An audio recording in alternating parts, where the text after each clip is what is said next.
Þetta er myndband B og er seinna myndbandið sem er ætlað starfsmönnum sem starfa á deildum og er útskýringar á því hvernig framkvæmd tímamælingana er.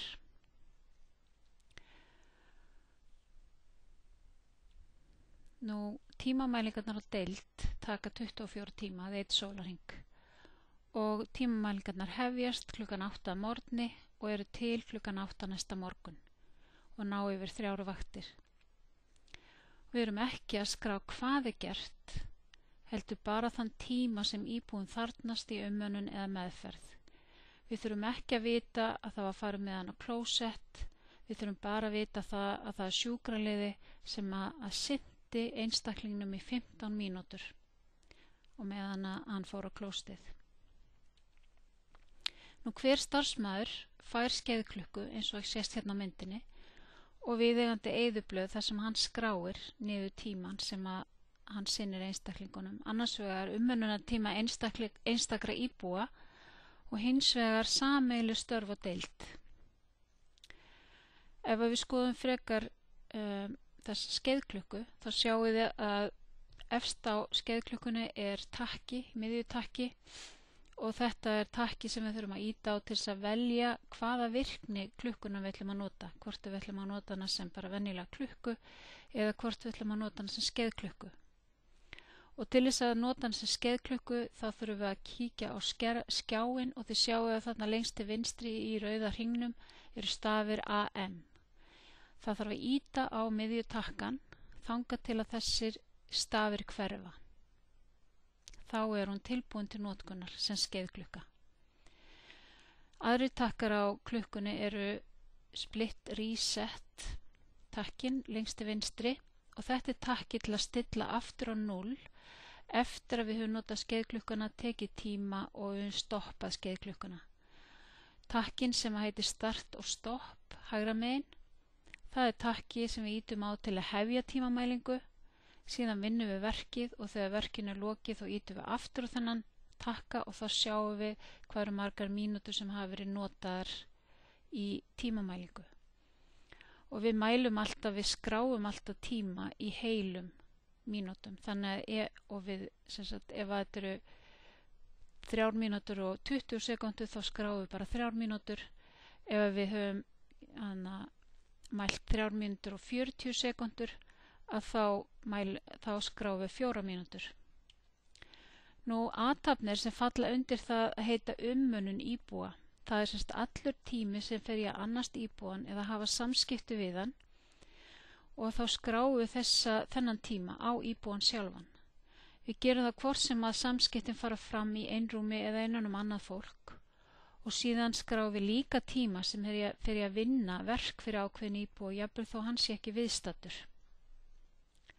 Dæmi svona athafnir sem á að skrá sem umönnun íbúa, það er til dæmis ef það er gengið með eða íbúin er keyrður. Ef við erum að tala við íbúan, ef við erum að klæða hann, mata, snyrta, greiða, aðstoða vegna þvagleika eða aðstoða klósett, þá er þetta allt tími sem við mælum og skráum á viðkomandi íbúa. Við skráum líka á íbúan þegar við erum að búa rúmið hans og þegar við erum að skipta rúmfötum á hans rúmi. Ef við erum að taka þvagsýni, ef við erum að gefa lyf, ef við erum að endurmeta hjúkrunarferli eða hjúkrunarskráningu, þessa ákveðna í íbúa, þá skráum við á hann. Sömuleiðis ef við erum að kenna eða leiðbeina íbúanum, ef við erum með eftirlit með mjög veikum íbúa, þurfum að sitja yfir einhverju sem er mjög veikur, eða þá við erum með einstakling með heilabilun sem þarf starfsmaður að sitja yfir og fylgjast með honum, að þá skráum við það á þann íbúa. Við skráum fundi með starfsfólki ef hann er þennan ákveðna íbúa og ef við erum að tala við eða hringja í fjölskyldu eða lækni ákveðins íbúa þá er það skráð á þann íbúa.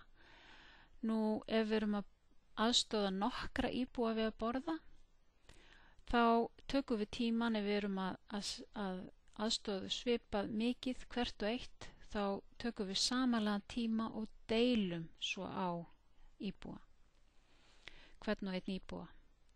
Brytja mat og smyrja fyrir ákveðin íbúa, fara með matarbakka til íbúa, þetta lendir allt á ákveðnum íbúa, fara með lyf til hans og gefa íbúanu lyf, Nú, dæmi eru til dæmis það að starfsmaður þarf að fylgja sérstaklega með 3 íbúum sem eru með heilabilun. Hann situr bara og fylgist með þeim. Þeir eru kannski með hegðunartruflanir. Hann eyðir 30 mínútum í þetta eftirlit og þá skráum við 10 mínútur á hvern af þessum íbúum. Að því við erum að mæla hvað það kostar að hafa þennan starfsmann í vinnu. Þannig að hann kostar 30 mínútur og þar af leiðandi dreifist kostnaðurinn sem 10 mínútur á hvern af þessum íbúum.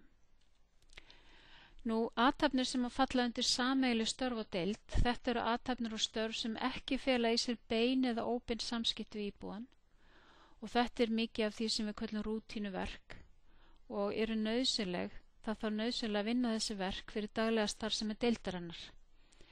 Og við erum með, og þessi störf skiptast niður í þessa undirflokka. Það eru dæmið, það eru fundir og umræður. Undir það falla teymisfundir eða svo kallega flettifundir þegar verið að fara yfir möppu deildarinnar eða slíkt með læknum til dæmis. Ef það eru símtöl, fræðslu til starfsfólks. Nú, venjubundin skráning, það er skráning framvindu og skráning á lyfjablöð. Það getur verið fyrirmælablöð og rannsóknarblöð.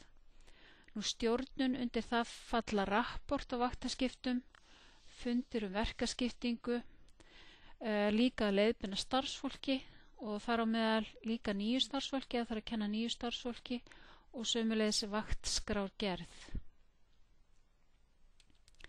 Nú, eftirlit og undirbúningur undir þennan flokk þá fellur það að taka til lyf, uppsetning hjúkrunartækja, yfirfara lyfjalager, eftirlitun og skyldra lyfja, viðhald tækja, almennur undirbúningur fyrir máltíðir, laga til á vinnusvæði, til dæmis inn á skóli, venjubundið eftirlit á deild og varðstaða, til dæmis á næturvakt. Þá er kannski ekki endilega verið að vinna eitthvað ákveðið verk en það er eftirlit í gangi. Nú, störf utan deildar undir þennan lið þá flokkast það að sækja eða fara með vöru eða skjöl fyrir deildina, sendiferðir, vinna á annarri deild, aðstofi starfsfólk, dagradvalar, jafnvel þó að það sé inn á deildinni. Nú, matartímar og pásu starfsfólks, undir það falla matartímar, kaffihlé, reykingapásur og ferðir á snyrtingu eða ef maður fer og nota tíman í að hringja eitthvað prívat þá fellur sá tími undir þennan flokk. Nú, það sem við reynum eins vel og við getum það er að reyna að skrá tíman beint á íbúan frekar en á eyðublaði sameiginleg störf og deild. Og nú ætla ég að sýna ykkur öll þessi eyðublöð sem þið fáið. Fyrsta lagi þá er þetta eyðublað tímamælingar fyrir morguvakt og umönnun íbúa. Á þetta blað þurfum við því að skrifa nafn stofnunar sem í þessu tilfelli er Fagrabrekka og nafn deildarinnar sem er L4. Síðan nafn starfsmannsins sem í þessu tilfelli heiti Sigríður Sigurðardóttir og starfsheiti og hún er sjúkraliði.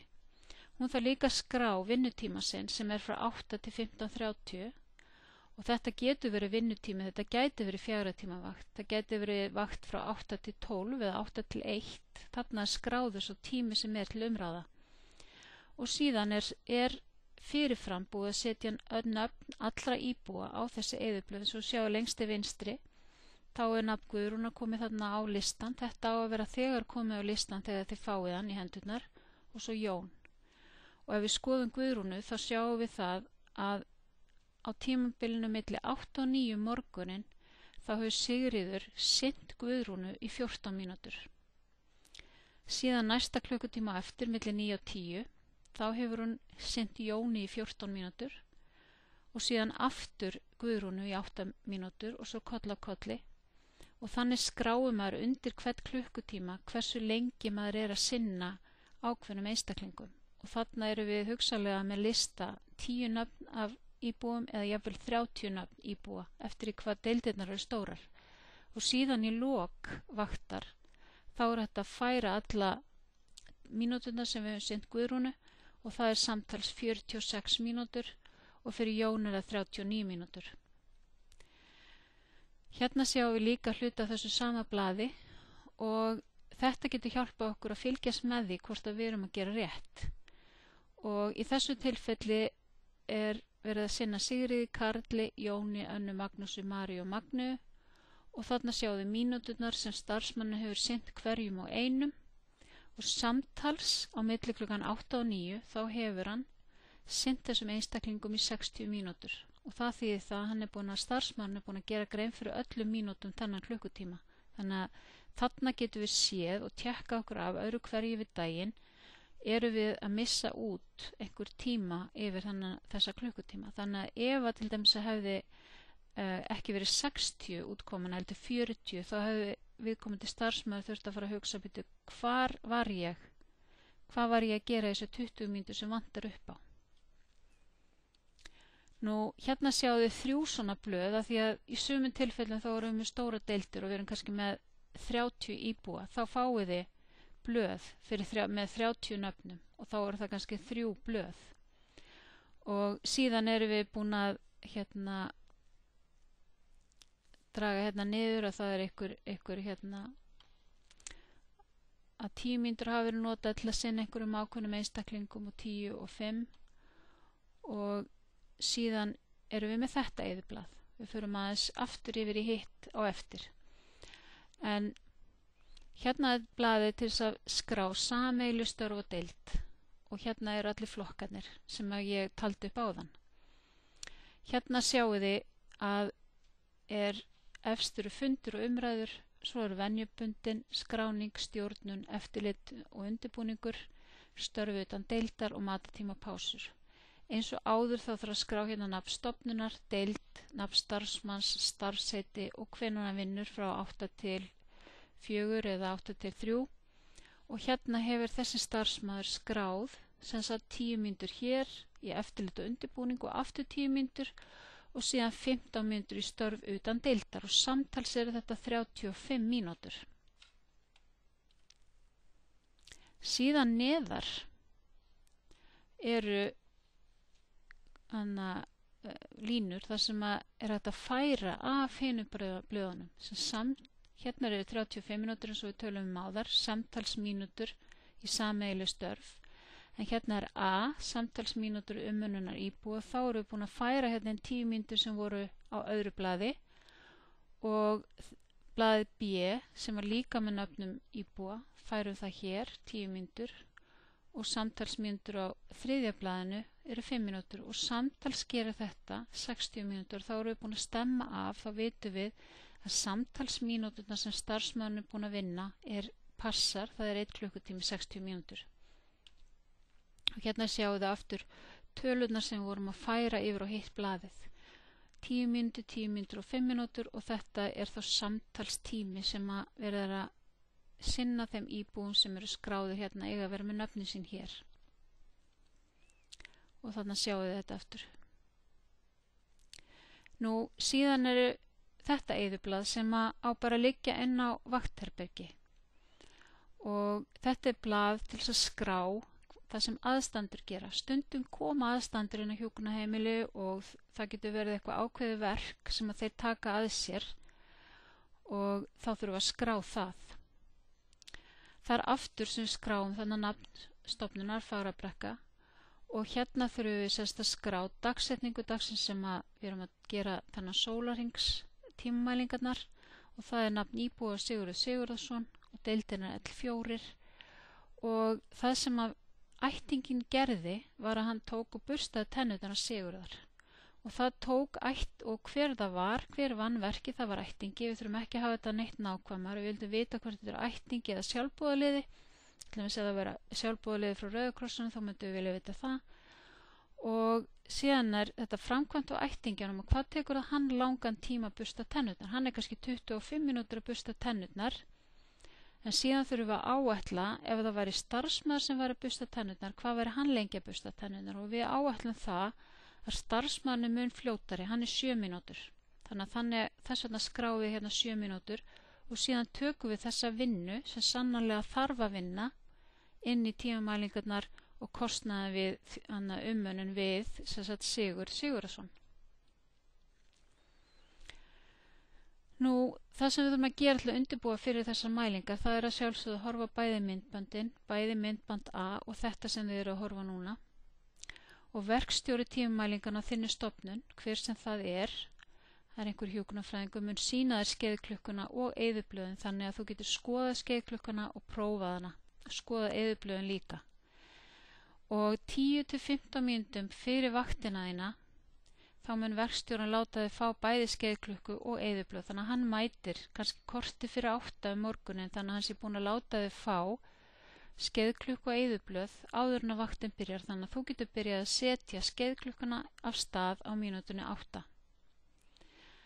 Nú, eyðublöðin sem þú færð, það er þessi blöð sem við höfum verið að skoða, sameiginleg stóra deild fyrir viðeigandi vakt, það er 1 blað sem þú færð, síðan færðu umönnun og deild fyrir viðeigandi vakt, 1-3 blöð eftir hvað margir íbúar verða mældir, og síðan færðu líka eyðublað sem er með skilgreiningu fyrir tímamælingan til að hjálpa þér að muna hvað er það sem fellur undir pásur, hvað er það sem á að skrá undir stjórnun og hvað á að skrá undir fundi. Síðan er annað blað sem þú færð, þar sem þú hefur símanúmer sem þú getur alltaf hringt í verkstjóra tímamælingan til að spurja ef eitthvað fer úrskeiðis, ef þú hefur einhverjar spurningar, því að það er rosalega mikilvægt að þetta fara allt saman sé nákvæmlega gert og rétt gert, þannig að við spurjum frekar einu sinni of oft heldur en of sjaldan. Nú, aðstoð, þú getur eins og ég nefndi áðan, hvenær sem er á vaktinni getur hringt í verkstjóran til að fá aðstoð. Og verkstjóran kemur á deildina, hann er á deildinni þar til hann telur að allir séu að mæla rétt. Hann verður á deildinni til að byrja með á hverri vakt, hvort sem það er morgunvakt, kvöldvakt eða nætuvakt, þar til hann er viss það að allir eru klárir á mælingunum, þá fer hann. Á morgun og kvöldvakt myndi hann koma aftur á deildina, einu sinni eða oftar, til þess að fylgjast með, vita hvort allt er að ganga vel, hvort einhver hefur spurningar og svo framvegis. Og í lok vaktarinnar þá ætlum við að biðja þig að fara ekki fyrir en að vaktstjórinn er búinn að hitta þig og taka við blaðinu, af því hann þarf að fara yfir blaðið með þér til að vera viss að rétt sé skráð. Og ef hann og þið finnir villu, þá þarf þú og verkstjórinn að reyna að finna út hvernig hægt er að leiðrétta þessa villu. Og villa sem er meira en 30 mínútur yfir 8 tíma þarf nauðsynlega að leiðrétta og það er að reyna að finna rétta lausn fyrir hvað var verið að gera og fyrir hvern var verið að vinna, og yfirleitt er hægt að finna það út svona stuttu eftir að maður er búin að vera að vinna þetta. Nú mundu að þó að þetta sé flókið, að virðist flókið, þá gengu tímamælingar starfsfólks árið 1994 og 2000 mjög vel. Ég tengdist þeim mælingum líka og þetta gekk alveg ótrúlega vel, starfsfólk vandaði sig mjög vel og þetta var alveg ótrúlega flott. Nú, ef allir leggjast á eitt þá gengur þetta vel líka núna, og síðan vil ég endurtaka að þakka þig kærlega fyrir þáttöku þína í þessu mikilvæga verkefni. Þetta er verkefni sem mun nýtast öllum hjúkrunarheimilum á Íslandi eða næstu því öllum hjúkrunarheimilum á Íslandi. Kærar þakkir.